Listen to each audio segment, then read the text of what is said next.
Okay, you guys, so this week we are creating an environmental art project. And I want to walk you through our slideshow really quick. If I could just get back to it. There we are. Um, Let me minimize this. Here we go. Okay, so let me present this.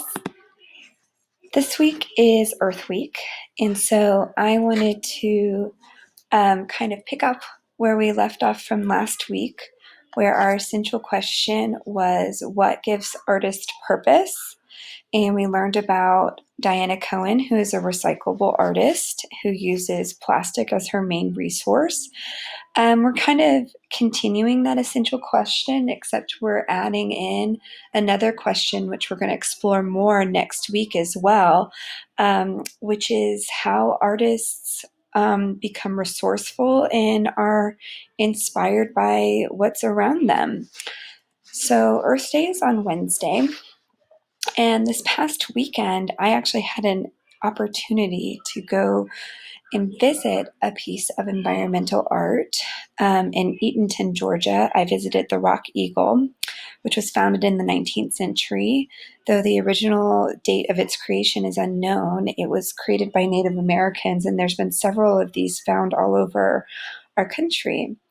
We have a great history of environmental art from all over the world, in fact. I know there's some great art in Africa, in Europe, in South and Central America, just stunning environmental art. You can watch this video yourself that gives you a little bit of information about Eatonton, Georgia. Maybe some of you guys have even visited here. They have a huge 4-H camp there, which I think is pretty cool. Here's some other environmental artists, and you can take the time to kind of go through or Google search these artists yourself.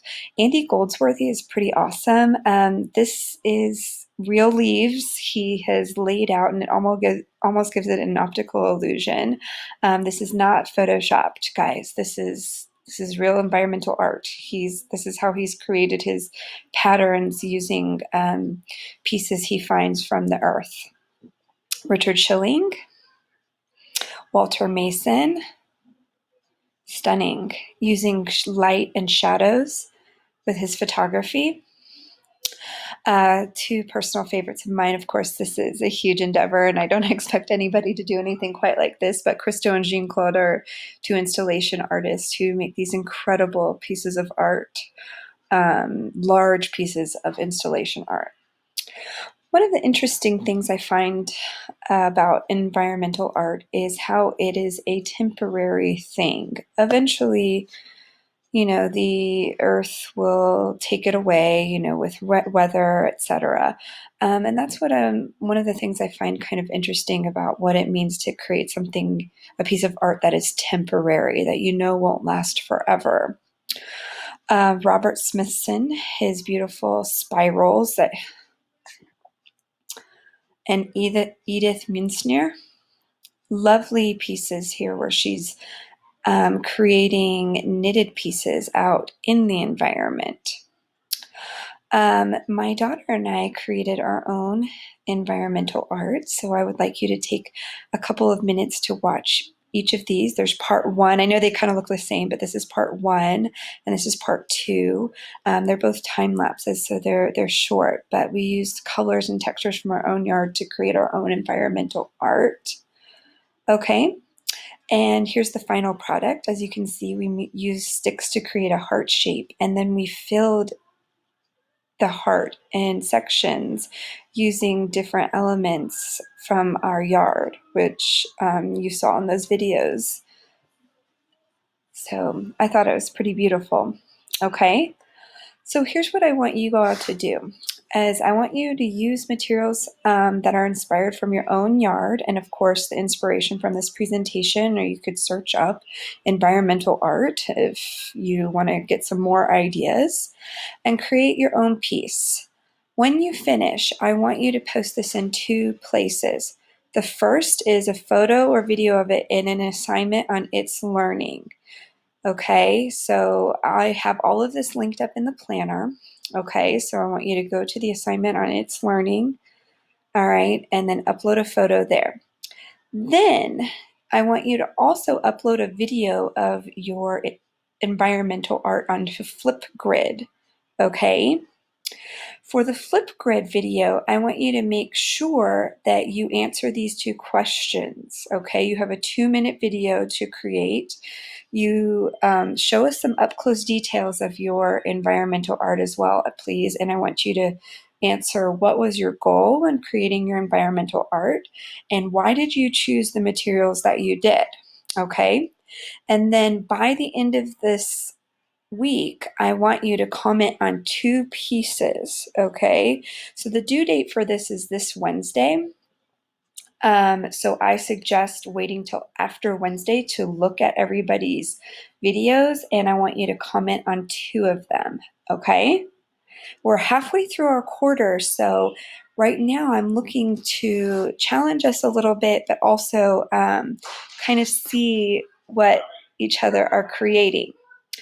So let me show you on your It's Learning page. If you look under resources, again, this will all be on, I'm in 8th grade now, but it's the same for 6th and 7th grade as well. This will all be on, sorry, I'm distracted by my daughter right now. I hear her. This will all be in your planner, okay, linked to your planner. But under resources, I have all of our school closure folders. And under week 5, this is the presentation I just gave you here. I also put 2 links here of the artwork that my daughter and I created. And of course, here's the assignment, okay? So make sure that you are clicking more options when you upload your assignment, your photo, into your assignment here, okay? And then of course for the Flipgrid, all right, just like before, what you're gonna do, oh, I wanna show you guys this in the presentation. Let me go back. What I did here, okay guys, is I created codes and I have links here. So if you're looking at this presentation on Google Slides, you should already automatically be in your school Google account, okay? So you can use the QR code here, or you could click on the link, okay? And it should take you directly to Flipgrid. If you are on your phone, you can do it that way as well. In fact, I suggest your phone. It's a lot easier. Download the Flipgrid app. I have to do these for work, you guys. So I'm confident y'all are tech savvy that you can figure this out. Okay, if you had troubles that first week. I downloaded the Flipgrid app on my phone, so that way for my job, I was able to walk around and talk about some of my workspaces is what I had to do for my work for North Forsyth Middle. I had to do that. A bunch of teachers were doing that, creating a Flipgrid video. So I was able to walk around and kind of directly link to that topic. So again, you're going to click Login with Google, okay? And it'll ask you which Google account that you are going to do.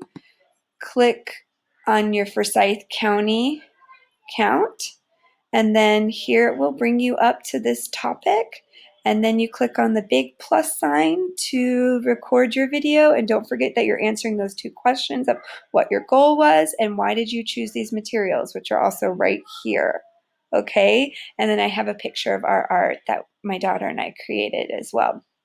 So should be easy enough. And then of course at the end of the week, I want you to I want you to comment on 2 people's art.